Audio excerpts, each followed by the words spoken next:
प्रेम से बोलिए द्वारिकाधीश भगवान की जय, सद्गुरुदेव भगवान की जय, बालकृष्ण लाल की जय, अपने अपने सद्गुरुदेव भगवान की जय, श्रीमद् भागवत महापुराण की जय, बाल व्यास श्री सुखदेव जी महाराज की जय, जय जय श्री राधे श्याम।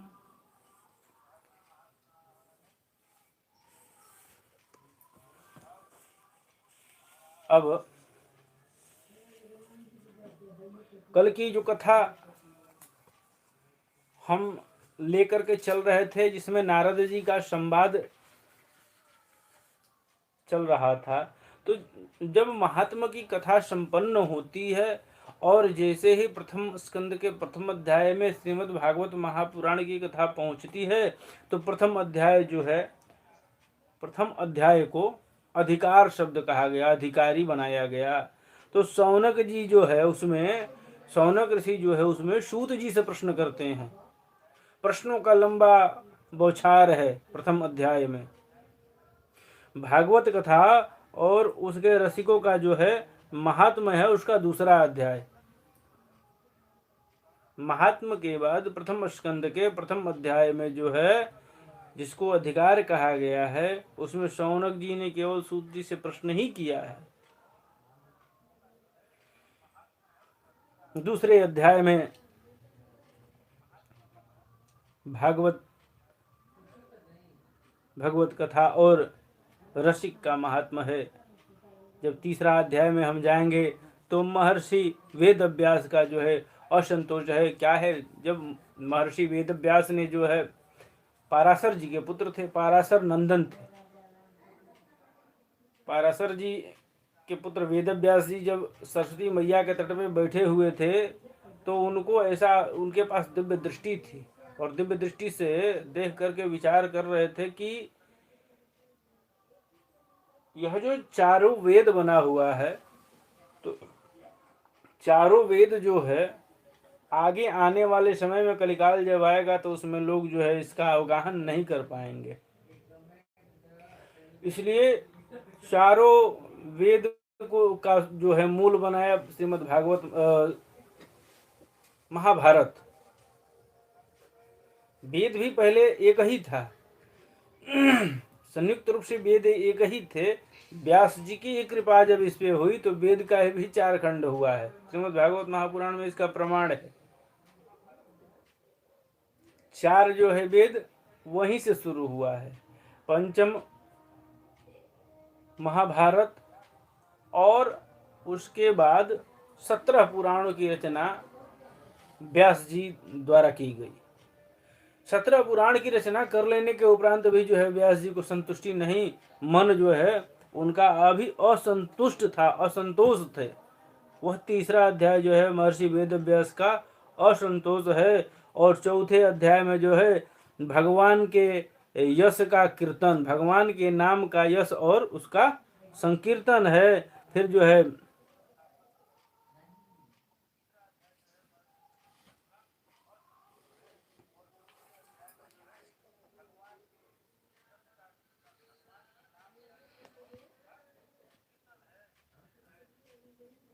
अब भगवान के यश का कीर्तन, महिमा और देव ऋषि नारद के पूर्व जन्म का जो है वृत्तांत, यह जो है पंचम अध्याय में है।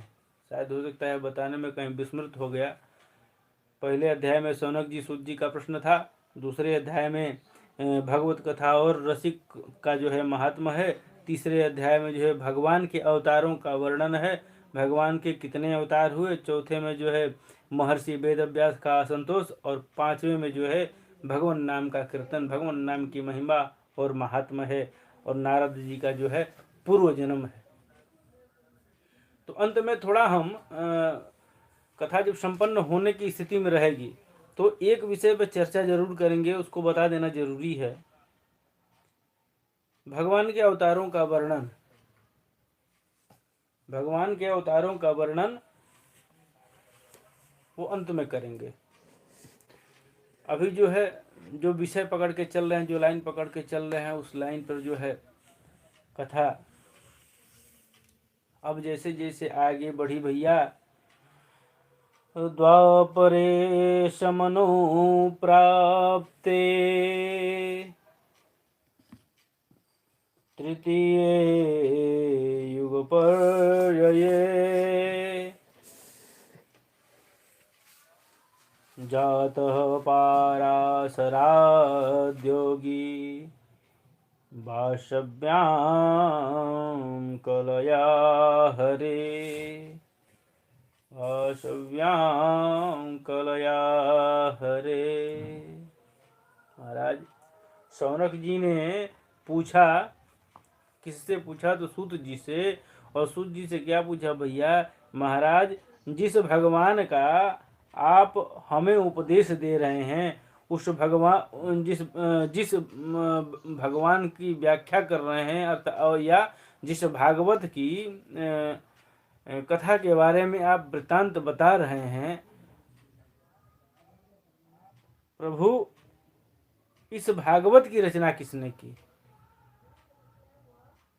इस भागवत की रचना किसने की, कब की, कहाँ की और क्यों की? कब, कहाँ, क्यों हर जगह अच्छा नहीं होता है, लेकिन कहीं कहीं बड़ा जरूरी होता है। से कहा जाता हर क्यों का जवाब नहीं होता है, लेकिन इसका मतलब यह नहीं कि क्यों शब्द जो है हम भूल जाएं और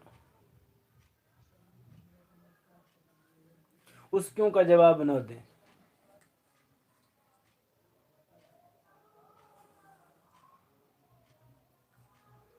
कल एक छोटा सा आग्रह आप सबसे किए थे कि जो भी देख रहा होगा, कितने लोग देख रहे हैं हमको तो पता नहीं चल पा रहा था। सारे लोग इस लाइव सेशन में जो कमेंट आता है, वो सारे कमेंट लाइव के बाद शायद नहीं दिखते, ख़त्म हो जाते हैं, वो हट जाते हैं। कथा जब संपन्न हो जाएगी तो उसके बाद यदि आप कमेंट करेंगे तो वो कमेंट दिखाई देता है।